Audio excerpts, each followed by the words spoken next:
So moving on to some reds, I really love to use Scarlet Lake red in my mixes over, I prefer that over cadmium red. I think it mixes a whole lot better than cadmium red. So Scarlet Lake is a great little colour for painting perhaps geraniums on a windowsill like I've popped in there.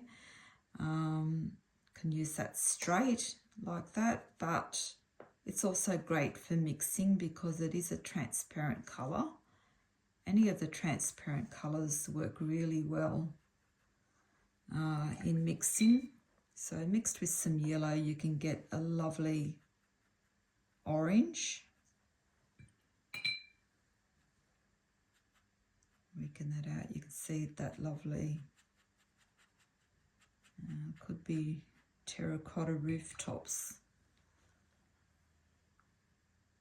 Okay, so another red I like to mix is the Opera Rose. And if you mix that with some of the Scarlet Lake, it is a really pretty colour.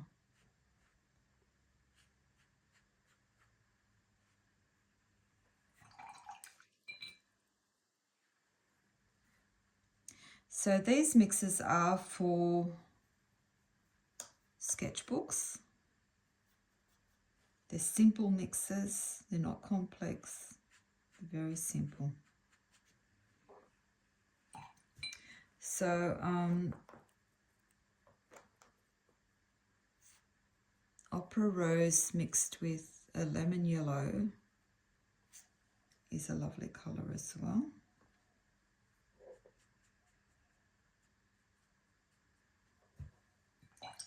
So we've got some nice reds. So going to crimson, remember I said we've got several reds in our mixes. This is a useful colour. I don't mind it sometimes in shading. The shadow is cast with some French ultramarine.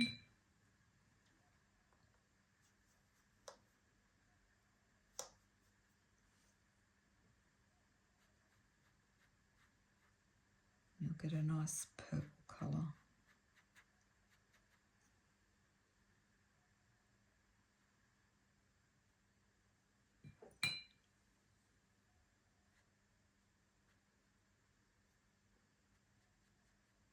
Quite good in shadows. Sometimes I like to use just French ultramarine mixed with the local colour that you're using. The local colour could be, if you're painting, say, a green apple, and in the shade of that apple I might want a colour, so I would pop in some French ultramarine blue into the green, and it will just shade down that colour that I'm using. So that's what I mean by a local colour. So into the local colour, whatever colour you're using, into the shade of that. So if I wanted to shade, say, this orange here,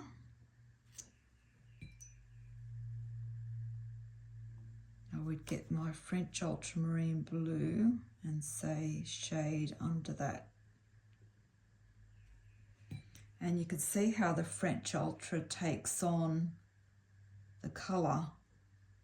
This local colour is orange and the blue is taking on the shade of that orange.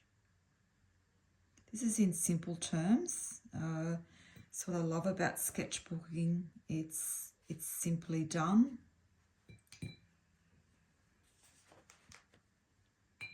Okay. So red. So red gold is in between a yellow and a red.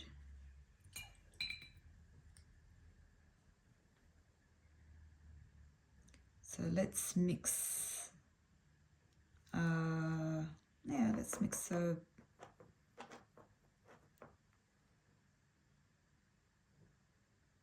opera rose with that colour. See what happens. Another lovely burst of orange red. Okay, let's go to the browns. So we have a burnt umber here.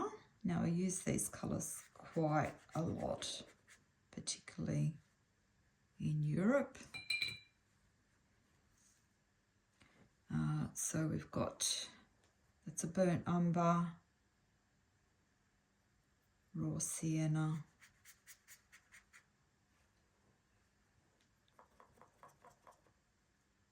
yellow ochre, and I tend to class red gold in that family as well. Okay, so when I'm mixing burnt umber, and I did this with these roof tiles on the trolley houses, I mixed in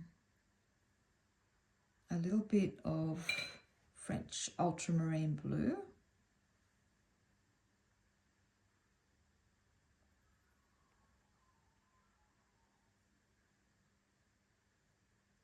and it just worked because it's not a straight colour. I wanted a brown, but I wanted a deep brown. So the French Ultra actually is dulling down that brown and giving it some depth.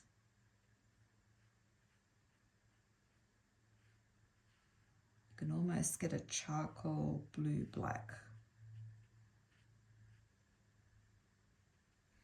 So I find that quite good for buildings, old buildings, steps, cobblestones. These three colours of burnt sienna or burnt umber, you can use that as well, burnt sienna, yellow ochre, sometimes in a first wash for the yellow ochre, and French ultramarine blue. Great little combination.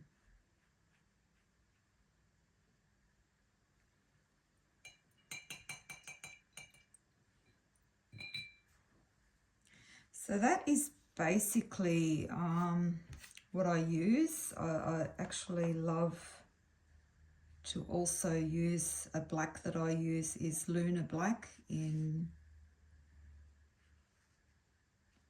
the Daniel Smith range of colours. It's a beautiful granulating colour. So it's probably the favourite black that I use. I don't hardly use any blacks. I used to always mix my blacks, and I still do that here. I could mix the black here, but this is quite special, this colour, because it granulates so well. If you pop some water into that, it will start, you can see it's starting to pull together those pigments, pulls together and separates at the same time, and you can see some beautiful stuff happening while you're painting right before your eyes. I'll be doing a bit of that when I'm in Italy. And as that dries, that is just amazing how that works.